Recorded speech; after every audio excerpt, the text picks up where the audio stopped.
সাকিব একদিন চরমভাবে লাঞ্ছিত হবে, অপমানিত হবে, সে অপেক্ষা রইলাম। তবে সেটা কিন্তু এখন বাস্তবে রূপ দিয়েছে এবং আপনি রূপ দিয়েছেন।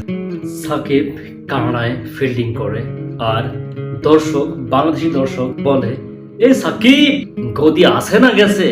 কতটা লজ্জাজনক একটা কথা। মাঠের পাশ থেকে হেঁটে যায়, তখন তাকে বলে, এই কুত্তা সাকিব, এই দালাল সাকিব।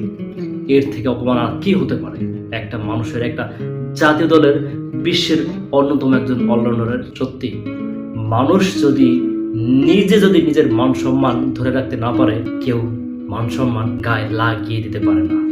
বিগত কয়েক বছর একটা কমেন্ট দেখেছি, সেটা হলো সাকিবও একদিন চরমভাবে অপমানিত, লাঞ্ছিত হবে, সে অপেক্ষায় রইলাম। ফেসবুকে যে পেজ, যে খবর পেজ বলেন, যে টিভি চ্যানেল বলেন, যে কেউ যে কোনো পোস্ট করতো, ওখানে একটাই কমেন্ট আসতো, একদিন সাকিবও চরমভাবে লাঞ্ছিত হবে, সে অপেক্ষা রইলাম। তো এটা কেন বলেছে? সেটা বলেছে তামিমকে কেন্দ্র করে। যখন তামিমকে বিশ্বকাপে নেওয়া থেকে বিরত থাকার জন্য সাকিব যে গেম প্ল্যানটা খেলেছে হাতুড়ির সাথে, হাতুড়ি হলো মাস্টার মাইন্ড, আর সাকিব সেখানে আগুনে ঘি ঢেলে দিয়েছে যে আনফিট। প্রিভিয়ার্স, আপনারা এই ভিডিওগুলো আগে দেখেছেন যে সাকিব কি করেছে বা কি জন্য মানুষ ওর উপর এত রাগান্বিত। তবে এখন আবার মানুষ এই পোস্ট করতেছে যে সাকিব একদিন চরমভাবে লাঞ্ছিত, অপমানিত হবে, কিন্তু সেটা যে এত দ্রুত, সেটা কখনো কল্পনাও করেনি। প্রিভিয়ার্স, একটা কথা আছে কি জানেন? প্রকৃতি সবসময় তার পানাটা ফিরিয়ে দেয়, কাউকে আগে কাউকে পরে। আপনাকে অপেক্ষা করতেই হবে। আপনি যেটা করেছেন তার পানাটা আপনি পাবেনই, 2 দিন আগে বা 2 দিন পর। আপনি যে তামিমের সাথে যে অন্যায়টা করেছেন, তার পানা কিন্তু আপনি একবার না, বার আপনি পেয়ে যাচ্ছেন। সেই বিশ্বকাপ থেকে শুরু করে আপনি এখন পর্যন্ত ভালো একটা ইনিংস খেলতে পারেন না, হাতে গোনা 2-1টা। এটা কি আপনার পারফরমেন্স ছিল? আগে ছিল না। যাই হোক প্রিভিয়ার্স, আপনাদের হাজারো কমেন্ট আজকে সার্থক, আপনাদের দোয়া আজকে সার্থক। তবে আমার একটা দিক খারাপ লাগে, সেটা হলো মাশরাফি বিন মুর্তজার দিকে। যে মাশরাফি বিন মুর্তজা বাংলাদেশের জনগণের কাছে মধ্যমণি ছিল, মধ্যমণি ক্যাপ্টেন হিসেবে। আমরা সবাই তাকে বিসিবির প্রেসিডেন্ট হিসেবে দেখতে চাইছি, কিন্তু তিনি রাজনীতিতে জড়িয়ে তার ক্যারিয়ার শেষ করে দিলেন। এখন তিনি এককেন্দ্রিক মানুষের মধ্যমণি, কিন্তু বাংলার মানুষ চেয়েছিল সবার মধ্যমণি। মাশরাফি বিন মুর্তজা থাকবে, হবে এবং বিসিবির প্রেসিডেন্ট হবে, কিন্তু সে দল করতে গিয়ে তার অধিকাংশ 70% বলবো এখন তার সমর্থক সে হারিয়ে ফেলেছে।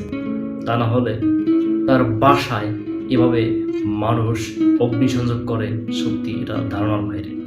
তবে মাশরাফি যে এত অপমানিত, এত লাঞ্ছিত হবে, এটা কখনোই ভাবিনি। সাকিব স্টুডেন্টদের পাশে না দাঁড়াক বা দাঁড়াক, এটা কোনো বিষয় না, কারণ সাকিব ওর সবকিছু দেশের বাইরে, ফ্যামিলি, পরিবার, পরিজন। কিন্তু মাশরাফি, আপনার তো সব বাংলাদেশে, আপনি কেন ছাত্রদের পাশে দাঁড়াতে পারলেন না? একটা স্ট্যাটাস পর্যন্ত কেন দিতে পারলেন না? আপনি একটা স্ট্যাটাস দিলেই তো হয়ে যেত যে না ছাত্ররা তোমরা রক্তপাত করো না, আমরা চাচ্ছি সুষ্ঠুভাবে এটা সমাধান হোক, প্রয়োজনে তোমরা আমার কাছে আসো।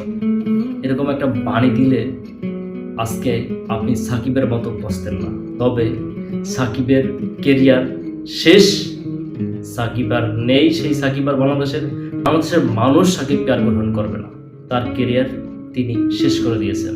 তামিমকে কেন্দ্র করে যে কাহিনী ঘটেছে বা ঘটিয়েছেন, সেই থেকে যে কমেন্ট, একদিন সাকিবও লাঞ্ছিত হবে, অপমানিত হবে চরমভাবে, কিন্তু সেটা যে এত দ্রুত হবে, মানুষ দেখতে পাবে, এটা কেউ কল্পনা করে নাই। ভিউয়ার্স, আপনারা আমার থেকে আরো ভালো জানেন যে তামিমের সাথে কি হয়েছে। তামিমের সাথে যা হয়েছে, তামিম যতটা না তখন কষ্ট পেয়েছে, তামিম কিন্তু অপমানিত হয় নাই। তামিম ওই কষ্ট পেয়ে কিন্তু বাংলাদেশের জনগণের এখন চোখের মধ্যমণি হয়েছে। তার কারণ তামিমের উপর অবিচার করা হয়েছে। বাংলাদেশের জনগণ মজলুমের পক্ষে, জুলুম শাসকের পক্ষে না, যেটাই বর্তমানে ছাত্ররা দেখিয়ে দিয়েছে।